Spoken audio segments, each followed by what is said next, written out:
Muy buen día, mi nombre es Marco Aurelio Pineda. Voy a hacer mi video sobre una nueva gestión pública para América Latina. Para empezar, vamos a hablar un poco de la introducción, que estamos más o menos en la década de los 70, después de la posguerra. Es cuando empiezan a surgir estas nuevas ideas.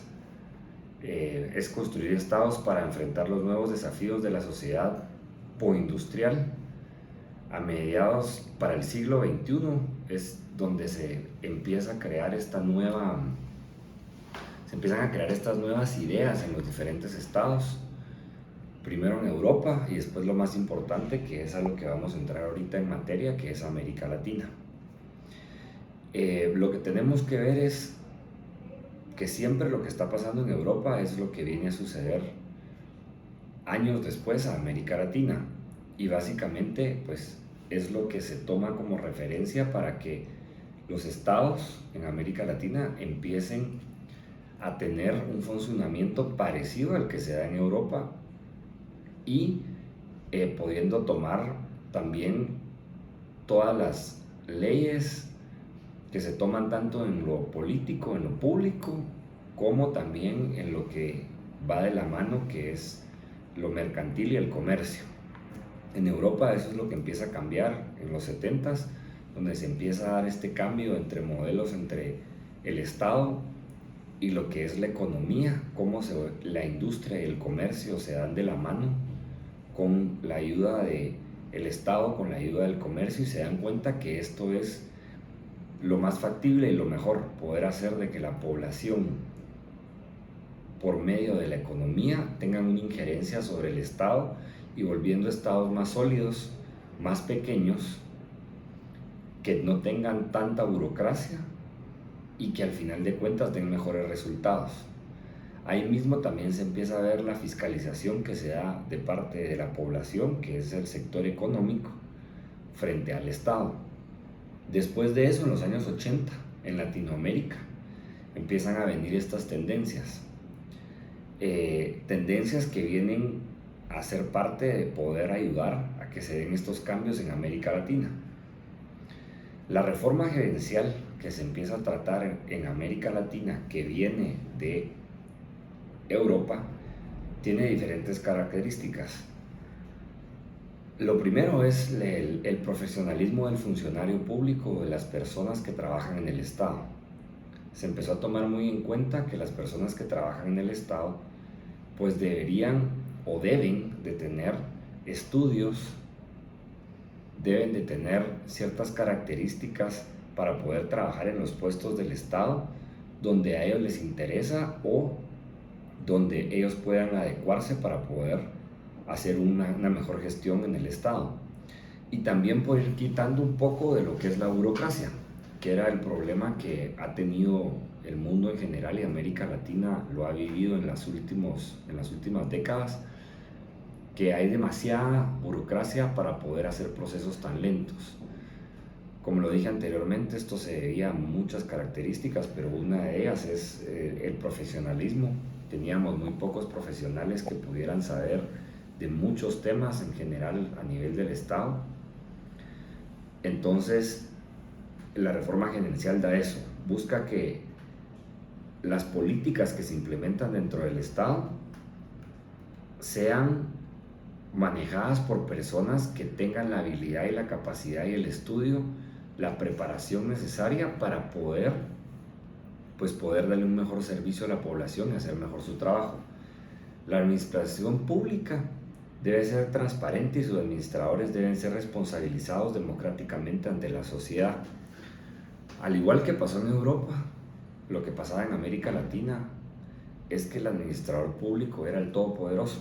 Entonces, la población no tenía cómo fiscalizarlo, cómo poder ver de cómo él estaba haciendo su trabajo y cómo no lo estaba haciendo.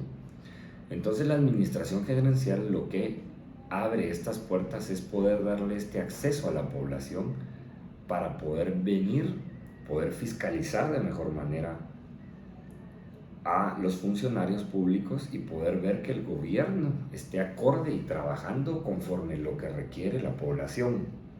Esto estamos hablando en el ámbito económico, estamos hablando en el ámbito cultural, estamos hablando en todos los ámbitos que la población necesita para tener una buena convivencia. Y esto lo miramos específicamente en el sector económico mucho más fuerte porque es al final de cuentas lo que rige al Estado. Al final de cuentas el Estado vive de los impuestos de las personas, que pasó en la época de los 80s, donde a nivel mundial, esto no solo en América Latina, se dio un caos porque se cayeron las finanzas de los países, lo vivieron los países más fuertes y obviamente esto vino a repercutir a América Latina y es donde nos dábamos cuenta que los países empezaron a endeudarse, a tener deudas con otros países que tenían mucho más poder adquisitivo para poder venir y solventar esa brecha que se tenía en los países de América Latina. Para poder contrarrestar esto, no solo con los préstamos que se hacían a los otros países, se empezaron a poder empezar a trabajar estas nuevas formas de trabajo en los gobiernos y se empieza a descentralizar la ejecución de los servicios públicos. Es esencial la descentralización, ¿por qué? Porque la burocracia se daba porque todo estaba centralizado. Si una sola persona miraba 10 tipos de diferentes funciones del Estado, pues obviamente esta persona iba a tener muchísimo más trabajo y no iba a poder dar ese servicio que la población necesitaba. Entonces la siguiente parte importante es la descentralización. Poder descentralizar, poner gente experta que haya tenido estudios sobre las materias en diferentes áreas del Estado, que como lo sabemos el Estado es lo más grande de la población y es el que la rige, entonces pudiendo venir y decir vamos a descentralizar para que esta persona específicamente mire estos casos en concreto, esta otra persona mire estos casos en concreto, y así fue como la descentralización empezó a hacer su ayuda en Latinoamérica y fue el camino para poder dar la modernización. El otro punto es la actividad exclusiva del Estado, que permanezca a cargo del gobierno central. La administración debe basarse en la descentralización organizacional, lo que mencionaba anteriormente, pero esto es organizacional, no se refiere al sentido de que tiene que haber un orden, que sin ese orden, el orden no funciona. El Estado tiene una cierta jerarquía y lleva una organización, y por eso esta organización del Estado es tan importante para poder organizar también a la sociedad, la manera como captan los impuestos, la manera como se reparten esos impuestos, dónde se van a ejecutar esos impuestos, quiénes los van a ejecutar. Esa organización se empezó a crear en estos años donde se empezaron a hacer reglamentos nuevos, leyes nuevas. Fue la manera como poder venir y poderlo usar en el pueblo y que realmente funcionara de la mejor manera. La delegación de las ejecuciones, como lo hablamos actualmente, después de todo este proceso viene la ejecución, y esa ejecución es lo más importante, que cuando se ejecute dentro del Estado, realmente lo que se plantó, lo que se escribió, lo que se hizo en normativas, llegue y sea la realidad que se da dentro del Estado en su ejecución misma. La administración pública gerencial, básicamente, por el control de los resultados, es la manera como se basa cómo funciona o no funciona implementada en ciertos estados y en ciertos modelos. Al ver los resultados que se dan después de ciertos años, se puede decir si la administración pública gerencial está funcionando de la mejor manera o si tiene que hacerse algunos cambios. El modelo burocrático weberiano, que es un ejemplo que teníamos en el documento, era atrasado, y ahí podemos ver la gran diferencia, que prácticamente, para concluir, podemos ver que el weberiano no tenía todo esto, donde venía a regular al Estado, donde venía a dar estas normativas. Eran muy pocas las normativas, muy pocas las regulaciones, y por eso sus ejecuciones al final de cuentas no eran las mejores ni las más deseadas.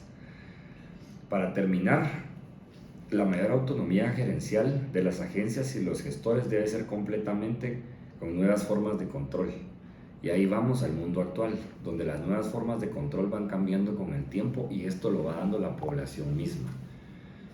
Muchísimas gracias y feliz día.